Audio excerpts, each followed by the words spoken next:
एउटा wheel lock. सुन्नमा सामान्य लाग्ने यो शब्द, तर यही शब्दसँग जोडिएको एउटा घटनाले आज सम्पूर्ण देशलाई झस्काइदिएको छ।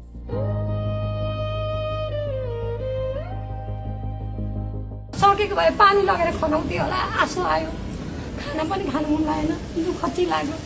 अनि सत्यहरू छानबिन होस्, दोषीलाई कडाभन्दा कडा कारवाही होस्। प्रश्न उठ्छ, के एउटा व्हिलकले साँच्चै कुनै मानिसलाई आफ्नै शरीरमा पेट्रोल खनाएर आगो लगाउने अवस्थासम्म पुर्याउन सक्छ?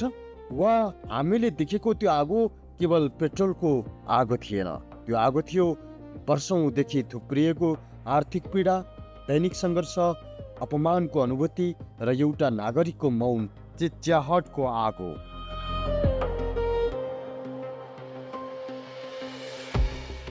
काठमाडौँ देशको राजधानी, जहाँ कानुन लागू हुन्छ, व्यवस्था चल्छ, तर त्यही राजधानीको एउटा सडकमा दिउँसै सयौं मानिसका आँखा अगाडि एउटा युवा आफ्नै शरीरमा आगो लगाउने निर्णयमा पुग्छ।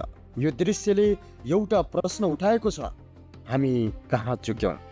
गणेश नेपाली दैनिक कमाइमा निर्भर रहने एक राइड सेयर चालक, उनी करोडपति थिएनन्, उनी राजनीतिज्ञ थिएनन्, शक्तिशाली व्यक्ति थिएनन्, उनी त हजारौं नेपाली मध्ये एक थिए जसको भोलिको खाना आजको कमाइले निर्धारण गर्छ।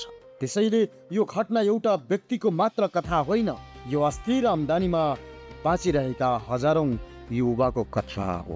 प्रारम्भिक विवरण अनुसार मोटरसाइकलमा व्हिल लक लगाइयो, त्यसपछि विवाद भयो र केही मिनटमै घटनाले यस्तो मोड लियो जसले सिङ्गो देशलाई स्तब्ध। तर सबैभन्दा ठुलो प्रश्न अझै बाँकी छ, त्यो केही मिनटभित्र आखिर के भयो? कुन शब्द बोलियो? कस्तो व्यवहार भयो? के तनाव कम गर्ने प्रयास भयो या परिस्थिति झन चर्किँदै गयो? यो प्रश्नको अन्तिम उत्तर अनुसन्धानले दिनेछ। तर अनुसन्धान सकिनु अघि पनि एउटा सत्यबाट हामी भाग्न सक्दैनौँ। कुनै पनि मानिस बिहान घरबाट निस्किँदा आज म आफ्नै शरीरमा आगो लगाउँछु भनेर निस्किँदैन। यस्तो निर्णयसम्म पुग्नु भनेको भित्र कतै गहिरो स्तरमा केही टुटिसकेको सङ्केत पनि हुन सक्छ। आजको प्रश्न केवल एउटा व्हिल लक होइन, प्रश्न यो पनि हो, दैनिक कमाएर बाँच्ने नागरिकको पीडा राज्यले कति बुझ्छ? कानुन लागू गर्ने क्रममा संवाद र संवेदनशीलताको ठाउँ कति छ? र एउटा सामान्य प्रशासनिक विवाद किन यति ठुलो मानवीय दुर्घटनामा बदली?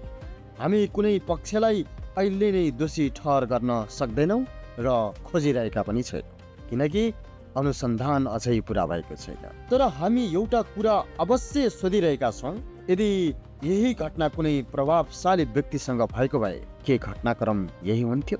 यदि तनाव बढिरहेको देखिएको थियो भने त्यो छेडलाई रोक्ने अर्को उपाय थिएन? र सबैभन्दा महत्त्वपूर्ण, अब पनि हामी यो घटनालाई केवल समाचार भनेर बिर्सिनेछौँ वा यसले हाम्रो कानुन कार्यान्वयन, सार्वजनिक सेवा, मानसिक स्वास्थ्य र नागरिक प्रतिको व्यवहार बारे गम्भीर समीक्षा गर्न बाध्य बनाउनेछ?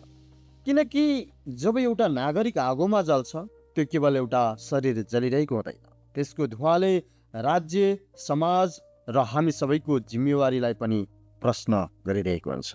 हस्त आजलाई यति नै।